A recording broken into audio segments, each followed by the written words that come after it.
Sulayan.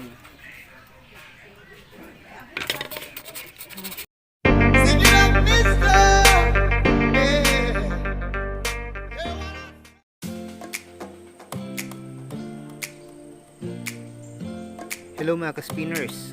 Welcome back to my channel. So before ta mo start, ayaw mo kalimot og subscribe ug hit the notification bell.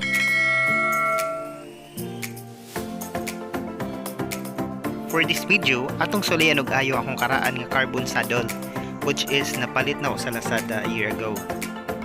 If you notice, na siya epoxy sa taas, kay gitry na ko siya ayo sa una. But karon, atong sulayan og ayo ning nabuak nga saddle rail. So the first thing atong buhaton is ato siyang lihaan para once mabutang tag epoxy, dili siya maburot.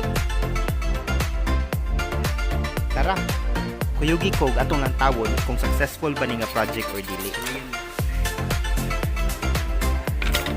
Disclaimer lang di ay mga ka-spinners. This is only a trial and error project. So dili ta sure kung successful ba atong project or dili.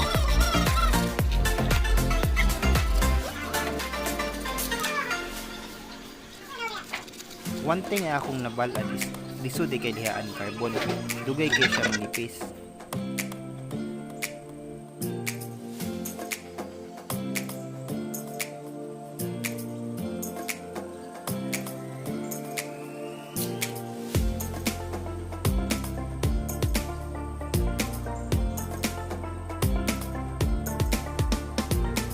This is the time nga ato nang i-mix ang atong all-purpose epoxy. Ang all-purpose epoxy, magamit nimo siya either plastic or metal, but not sure kung mugana bago niya sa carbon fiber. However, ato siyang sulayan.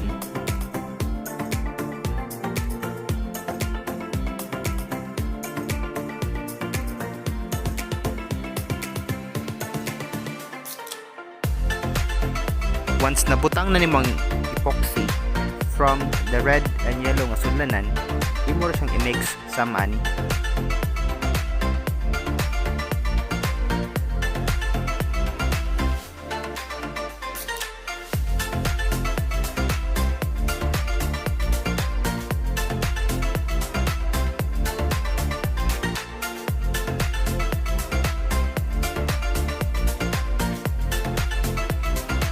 Lisod i-mold ang epoxy. However, nay technique ana. Iwarang bas og tubig imong kamot para matarong imong mold ang epoxy.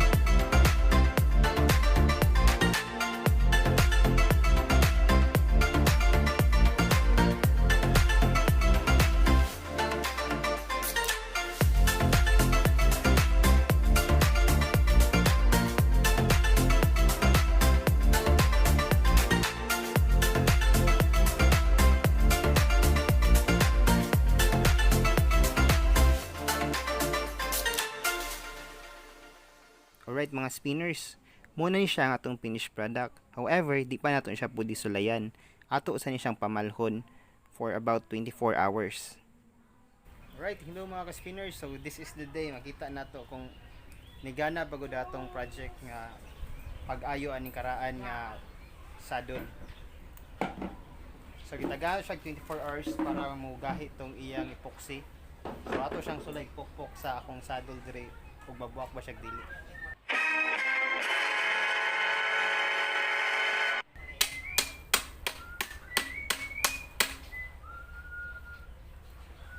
Unfortunately, palpak ang atong project. Nabuak ang atong saddle pagpukpok nako. Di ko na ko ika-refer nga mag-ayo-ayo ta og carbon saddle. Much better mo palit lang tagbago for our own safety sa ride. Taysa, murag napuro na ko however. Hihapan niya ninyo mga ka-spinners og pila ka however ako na istorya, then comment down below. So nausay ra atong time ani nga video kay naguba ra jud atong project. However, if you like this video, just simply hit the uy, manok. Alright, nausik ra day atong time atong project and nabuak ra siya Japon. And adhesive di siya maayo para sa carbon fiber. However, if you like this video, just simply hit the subscribe and notification bell para ma-aware mo sa akong new videos.